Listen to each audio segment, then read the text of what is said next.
Quan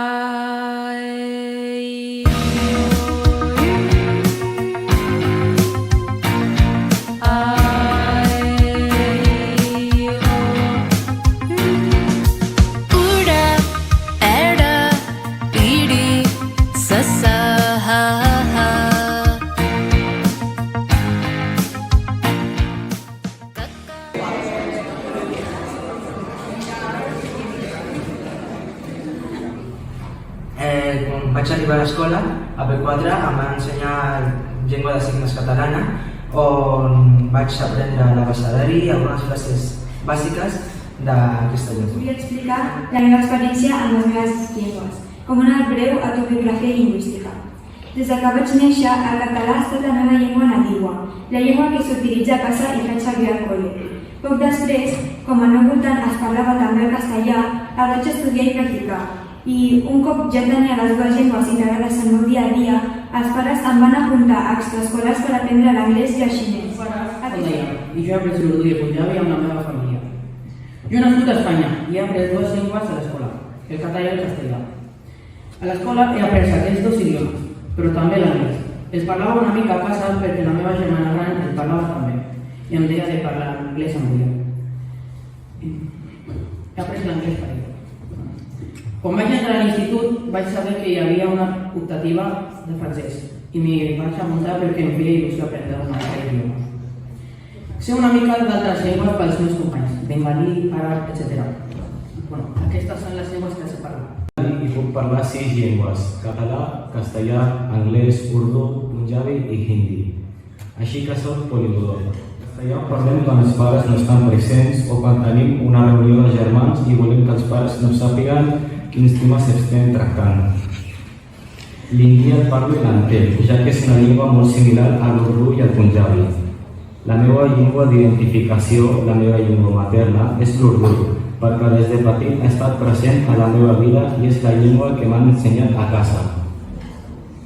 Malgrat no tenir el català com a llengua principal, en un futur voldria que la meva família el parlés, ja que és una llengua que té paraules molt boniques i també m'agradaria portar el meu granet de sorra per mantenir la llengua viva.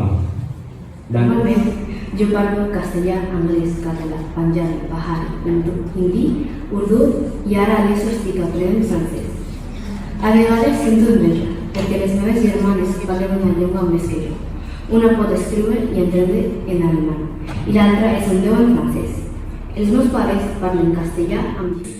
La meva llengua principal és el castellà, però no va ser la primera llengua que vaig aprendre, sinó que va ser el tagalo, per als meus pares, i perquè passaven les vacances al seu país materno. Per a mi, les llengües són un pont cultural que connecta les persones amb la seva història, les seves arrels, les seves tradicions i la forma que tenen de relacionar-se amb el món. La primera llengua que aprenem és la que ens connecta per primer cop amb el món, la que ens permet interactuar per primera vegada i en el meu cas va ser el castellà. Aquesta és la llengua que parlen a casa meva i la primera que em permeté parlar, pensar i expressar el meu sentir.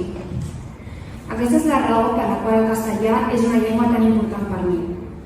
Tota la meva família és d'Argentina i el castellà d'allà és casa meva. De fet, cada estiu torno amb l'accent enganxat i lluint-se al llarg dels mesos fins que hi torno. La segona llengua que vaig aprendre és el català. Clarament, em va ser dificultós a l'inici perquè a casa no es parlava i només gràcies a l'escola vaig tenir contacte. Va ser molt impactant al principi perquè no tenia res i em sentia un ben exclosa. Un temps després ja entenia millor i podia parlar-ne en català. Malgrat això, la gent encara es dirigia a mi en castellà. Però jo volia progressar i posava molt d'esforç perquè em parlessin en català.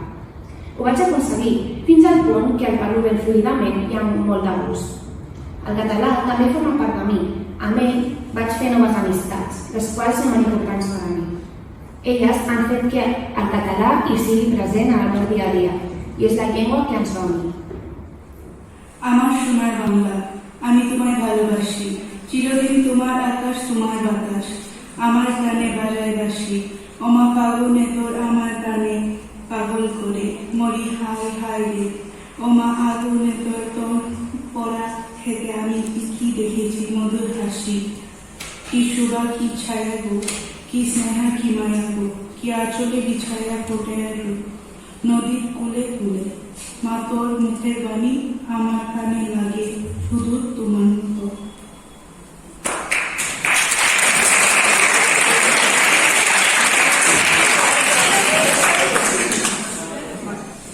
La meva bengala d'or, t'estimo, per sempre als teus cells.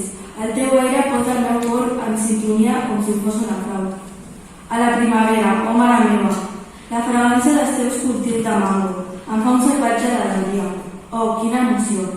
A la tardor, oh mare meva, els vastos camps d'arròs florit. He vist l'extensió d'ossos somriures per tot arreu. Ah, quina bellesa! Ah, quins colors! Ah, quin sentiment i quina dolçor!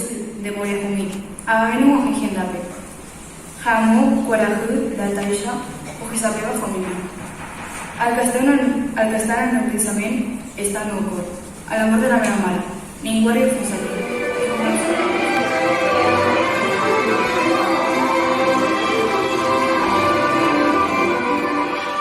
Això és cap a l'any 1137.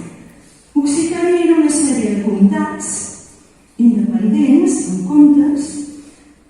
Aquí tindríem la zona catalana, que tenia molta relació amb els comtats occitans, aquí la zona, diguem-ne, castellana, espanyola, i tot això groc era dels musulmans, que havien arribat fins aquí dalt, però llavors ja se'ls feia refredar. Per un cantó Castella, per un altre Catalunya, i aquí Occitània. França seria només això verd. Arriba lo misero, arriba como va. Arriba lo misero, arriba como va. Se va plau, se va mau, ruqueran si, se va plau, se va mau.